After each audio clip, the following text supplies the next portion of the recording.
ನಾನು ಇವತ್ತು ಚಿತ್ರ ಮಾಡ್ತಿರೋದು ಪ್ರತಿಯೊಂದು ಚಿತ್ರ ಕಾರಣ ಇವತ್ತು ನಿಮ್ ಮುಂದೆ ಓಪನ್ ಆಗಿ ಹೇಳ್ತೀನಿ.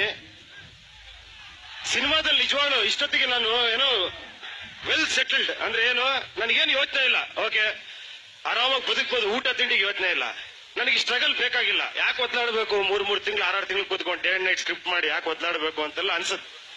ಬಟ್ ನನ್ನ ಒತ್ತಾಟಕ್ಕೊಂದು ಕಾರಣ ಇದೆ. ನನ್ನ ಸಿನಿಮಾ ಗುರಿಲಿಲ್ಲ, ನನ್ನ ಗುರಿ ಸಿನಿಮಾದಲ್ಲಿ ಇಲ್ಲ, ಸಿನಿಮಾನ ಹೊರತಾಗಿದೆ. ಅದಕ್ಕೋಸ್ಕರ ನಾನು ಸಿನಿಮಾ ಮಾಡ್ತಾ ಇದ್ದೀನಿ. ಸಿನಿಮಾದಲ್ಲಿ ಇಷ್ಟೊತ್ತಿಗೆ ಗುರಿ ಇದ್ದಿದ್ರೆ ನಾನು ಬರೀ ಹಿಟ್ಸ್ ಫ್ಲಾಪ್ ಅದನ್ನೇ ಯೋಚನೆ ಮಾಡ್ಕೊಂಡಿರ್ತಿದ್ದೆ. 2 ವರ್ಷ ಕಾಯ್ಬೇಕಾಗಿರ್ಲಿಲ್ಲ.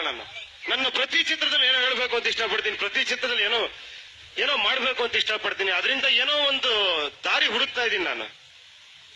ಇದು ನನ್ನ ದಾರಿ ಅಷ್ಟೇ. ಸಿನಿಮಾ ನನ್ನ ಅಲ್ಟಿಮೇಟ್ ಗುರಿ ಇದಲ್ಲ, ಸಿನಿಮಾ ಅಲ್ಲ. ನನಗೆ ಗೊತ್ತು ಇದರಿಂದ ಏನ್ ಸಾಧ್ಯ. ಓಕೆ, 50,000 ಜನ ಓ ಅಂತಾರೆ, ಓಕೆ ಕಿರಿಸ್ತಾರೆ, ಇದು ಮಾಡ್ತಾರೆ. ಆಮೇಲೆ ನಾನು ಹೋದ್ರ ಮೇಲೆ ಮಾಮೂಲಿ ಉಪೇಂದ್ರ ಅಷ್ಟೇ.